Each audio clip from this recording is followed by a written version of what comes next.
tentang terlepasnya manusia dari belenggu alam kematian, yakni hidup di alam dunia ini, berawal dari konsepnya tentang ketuhanan manusia dan alam. Manusia adalah jelmaan zat Tuhan.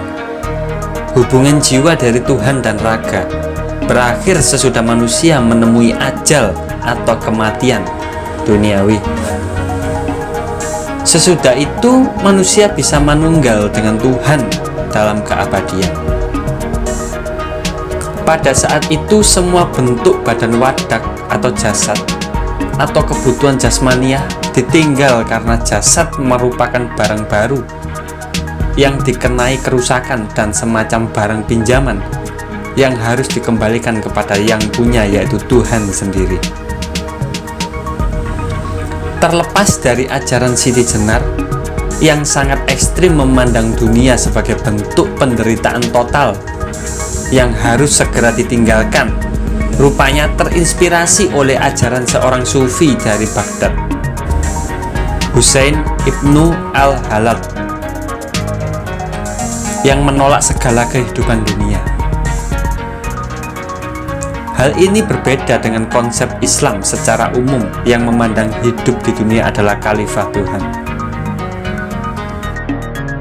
Pandangan kejawen tentang makna hidup di dunia ditampilkan secara rinci, realistis, logis, dan mengena di dalam hati nurani. Bahwa hidup ini diumpamakan hanya sekedar mampir ngombe, mampir minum, hidup dalam waktu sekejap dibanding kelak hidup di alam keabadian setelah raga ini mati. Tetapi tugas manusia sungguh berat karena jasad adalah pinjaman Tuhan. Tuhan meminjamkan raga kepada ruh, tetapi ruh harus mempertanggungjawabkan barang pinjamannya itu. Pada awalnya Tuhan yang Maha Suci meminjamkan jasad kepada ruh dalam keadaan suci. Apabila waktu kontrak peminjaman sudah habis, maka roh diminta tanggung jawabnya.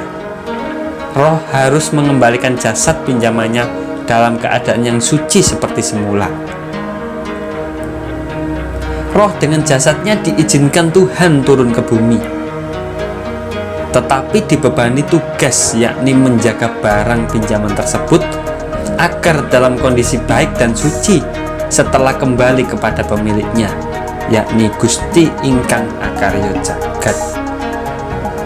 Roh dan jasad menyatu dalam wujud yang dinamakan manusia, tempat untuk mengekspresikan dan mengartikulasikan diri manusia adalah tempat pinjaman Tuhan, juga yang dinamakan bumi berikut segala macam isinya atau marcapada. Karena bumi bersifat pinjaman Tuhan, maka bumi juga bersifat tidak kekal. Betapa maha pemurahnya Tuhan itu, bersedia meminjamkan jasad berikut tempat tinggal dan segala isinya menjadi fasilitas manusia, boleh digunakan secara gratis. Tuhan hanya menuntut tanggung jawab manusia saja, agar supaya menjaga semua barang pinjaman Tuhan tersebut, serta manusia diperbolehkan memanfaatkan semua fasilitas yang Tuhan sediakan dengan cara tidak merusak barang pinjaman dan semua fasilitasnya. Itulah tanggung jawab manusia yang sesungguhnya hidup di dunia, yakni menjaga barang titipan atau pinjaman, serta boleh memanfaatkan semua fasilitas yang disediakan Tuhan untuk manusia dengan tanpa merusak. Dan tentu saja menjaganya agar tetap utuh, tidak merusak, dan kembali seperti semula dalam keadaan suci. Itulah perjanjian gaib antara Tuhan dengan manusia makhluknya.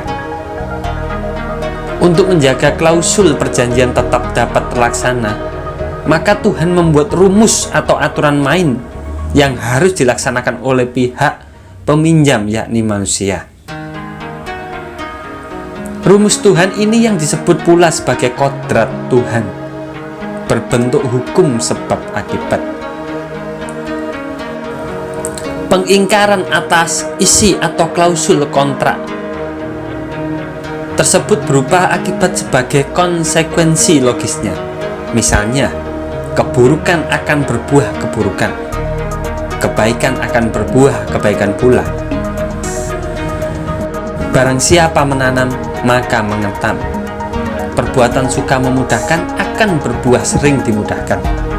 Suka mempersulit akan berbuah sering dipersulit. Ajaran kejawen tidak pernah menganjurkan seseorang menghitung-hitung pahala dalam setiap beribadah.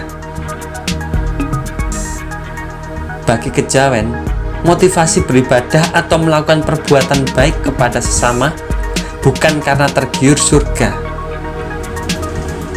Demikian pula dalam melaksanakan sembahyang, menyembah kepada Tuhan yang Maha Suci bukan karena takut neraka dan tergiur iming-iming surga. Kejawen memiliki tingkat kesadaran bahwa kebaikan-kebaikan yang dilakukan seseorang kepada sesama bukan atas alasan ketakutan dan intimidasi dosa neraka,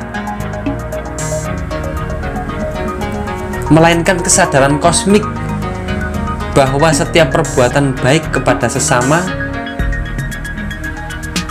merupakan sikap adil dan baik pada diri sendiri. Kebaikan kita pada sesama adalah kebutuhan diri kita sendiri. Kebaikan akan berbuah kebaikan. Karena setiap kebaikan yang kita lakukan pada sesama akan kembali untuk diri kita sendiri. Bahkan satu kebaikan akan kembali pada diri kita secara berlipat. Demikian juga sebaliknya. Setiap kejahatan akan berbuah kejahatan pula. Kita suka mempersulit orang lain, maka dalam urusan-urusan kita akan sering menemukan kesulitan. Kita gemar menolong dan membantu sesama, maka hidup kita akan selalu mendapatkan kemudahan. Menurut pandangan kejawen, kebiasaan mengharap dan menghitung pahala terhadap setiap perbuatan baik hanya akan membuat keikhlasan seseorang menjadi tidak sempurna. Kebiasaan itu juga mencerminkan sikap yang serakah, lancang, picik, dan tidak tahu diri. Karena menyembah Tuhan adalah kebutuhan manusia, bukan kebutuhan Tuhan. Mengapa seseorang masih juga mengharap-harap pahala dalam memenuhi kebutuhan pribadinya sendiri? Dapat dibayangkan, jika kita menjadi mahasiswa, maka butuh bimbingan dalam menyusun skripsi dari dosen pembimbing. Maka betapa lancang, serakah, dan tak tahu diri jika kita masih berharap-harap supaya dosen pembimbing tersebut bersedia memberikan uang kepada kita sebagai upah. Dapat diumpamakan pula misalnya kita mengharap-harapkan upah dari seseorang yang bersedia menolong kita. Ajaran kejawen memandang bahwa seseorang yang menyembah Tuhan dengan tanpa pengharapan akan mendapat pahala atau surga dan bukan atas alasan takut dosa atau neraka. Adalah sebuah bentuk kemuliaan hidup yang sejati.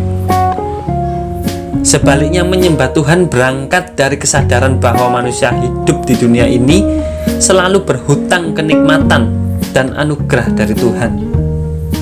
Dalam satu detik, seseorang akan kesulitan mengucapkan satu kalimat syukur. Padahal dalam sedetik itu manusia adanya setelah berhutang puluhan atau bahkan ratusan kenikmatan dan anugerah Tuhan. Maka seseorang menjadi tidak etis, lancang, dan tak tahu diri jika dalam bersembahyang pun manusia masih menjadikannya sebagai sarana memohon sesuatu kepada Tuhan.